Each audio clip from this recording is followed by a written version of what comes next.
ಅಭ್ಯರ್ಥಿ ಪರವಾಗಿ ನಾವಿನ್ನೂ ಚರ್ಚೆ ಆಗಿಲ್ಲ. ನಮ್ಮ ರಾಷ್ಟ್ರೀಯ ನಾಯಕರು, ರಾಜ್ಯದ ಅಧ್ಯಕ್ಷರು ಮತ್ತು ನಮ್ಮ ದಾವಣಗೆರೆ ಜಿಲ್ಲಾ ಮುಖಂಡರ ಜೊತೆ ಆಕಸ್ಮಿಕವಾಗಿ ಉಪಚುನಾವಣೆ ನಮ್ಮ ಕಣ್ಮುಂದಿದೆ. ನಮಗೆ ಒಂದು ಸವಾಲು, ಈ ಸವಾಲನ್ನು ನಾವೆಲ್ಲ ಮುಖಂಡರು ಸ್ವೀಕಾರ ಮಾಡಿದ್ದೀವಿ. ದಾವಣಗೆರೆ ಜಿಲ್ಲೆ ಏನು ದಕ್ಷಿಣ ವಿಧಾನಸಭಾ ಕ್ಷೇತ್ರದಲ್ಲಿ ಹಿರಿಯರಾದಂಥ ಅಖಿಲ ಭಾರತೀಯ ವೀರಶೈವ ಮಹಾಸಭಾ ಅಧ್ಯಕ್ಷ ಆಗಿದ್ದಂಥ ಶಾಮನೂರು ಶಿವಶಂಕರಪ್ಪನವರ ಒಂದು ನಿಧನದಿಂದ ಸ್ಥಾನ ತೆರವಾಗಿದೆ. ಆ ಸ್ಥಾನಕ್ಕೆ ನಮ್ಮ ರಾಷ್ಟ್ರೀಯ ನಾಯಕರು, ನಮ್ಮ ರಾಜ್ಯಾಧ್ಯಕ್ಷರು, ದಾವಣಗೆರೆ ಜಿಲ್ಲೆಯ ಎಲ್ಲ ಮುಖಂಡರು ಜೊತೆ ಚರ್ಚೆ ಮಾಡ್ತಾರೆ. ನಾವು ಸಂಕಲ್ಪ ಮಾಡಿದ್ದೀವಿ, ದಾವಣಗೆರೆ ದಕ್ಷಿಣದಲ್ಲಿ ಭಾರತೀಯ ಜನತಾ ಪಾರ್ಟಿ ಅಭ್ಯರ್ಥಿಯನ್ನು ಗೆಲ್ಲಿಸ್ತೀವಿ. ಕಮಲ ಅರಳುತ್ತೆ. ಧನ್ಯವಾದ. ಅಭ್ಯರ್ಥಿ ಪರವಾಗಿ ನಾವಿನ್ನೂ ಚರ್ಚೆ ಆಗಿಲ್ಲ. ನಮ್ಮ ರಾಷ್ಟ್ರೀಯ ನಾಯಕರು, ರಾಜ್ಯದ ಅಧ್ಯಕ್ಷರು ಮತ್ತು ನಮ್ಮ ದಾವಣಗೆರೆ ಜಿಲ್ಲಾ ಮುಖಂಡರ ಜೊತೆ ಆಕಸ್ಮಿಕವಾಗಿ ಉಪಚುನಾವಣೆ ನಮ್ಮ ಕಣ್ಮುಂದಿದೆ.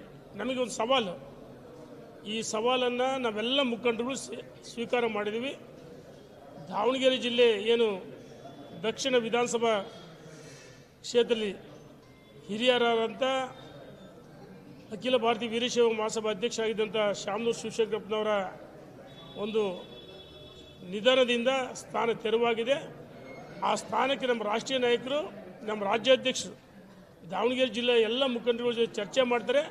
ನಾವು ಸಂಕಲ್ಪ ಮಾಡಿದ್ದೀವಿ, ದಾವಣಗೆರೆ ದಕ್ಷಿಣದಲ್ಲಿ ಭಾರತೀಯ ಜನತಾ ಪಾರ್ಟಿ ಅಭ್ಯರ್ಥಿಯನ್ನು ಗೆಲ್ಲಿಸ್ತೀವಿ. ಕಮಲ ಅರಳುತ್ತೆ. ಧನ್ಯವಾದ. ಅಭ್ಯರ್ಥಿ ಪರವಾಗಿ ನಾವಿನ್ನೂ ಚರ್ಚೆ ಆಗಿಲ್ಲ.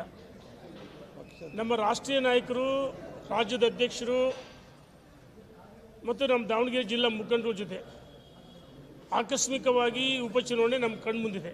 ನಮಗೆ ಒಂದು ಸವಾಲು, ಈ ಸವಾಲನ್ನು ನಾವೆಲ್ಲ ಮುಖಂಡರು ಸ್ವೀಕಾರ ಮಾಡಿದ್ದೀವಿ.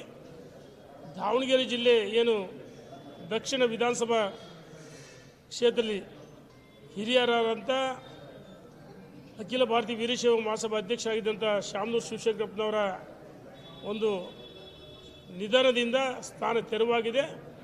ಆ ಸ್ಥಾನಕ್ಕೆ ನಮ್ಮ ರಾಷ್ಟ್ರೀಯ ನಾಯಕರು, ನಮ್ಮ ರಾಜ್ಯಾಧ್ಯಕ್ಷರು, ದಾವಣಗೆರೆ ಜಿಲ್ಲೆಯ ಎಲ್ಲ ಮುಖಂಡರು ಜೊತೆ ಚರ್ಚೆ ಮಾಡ್ತಾರೆ. ನಾವು ಸಂಕಲ್ಪ ಮಾಡಿದ್ದೀವಿ, ದಾವಣಗೆರೆ ದಕ್ಷಿಣದಲ್ಲಿ ಭಾರತೀಯ ಜನತಾ ಪಾರ್ಟಿ ಅಭ್ಯರ್ಥಿಯನ್ನು ಗೆಲ್ಲಿಸ್ತೀವಿ. ಕಮಲ ಅರಳುತ್ತೆ. ಧನ್ಯವಾದಗಳು.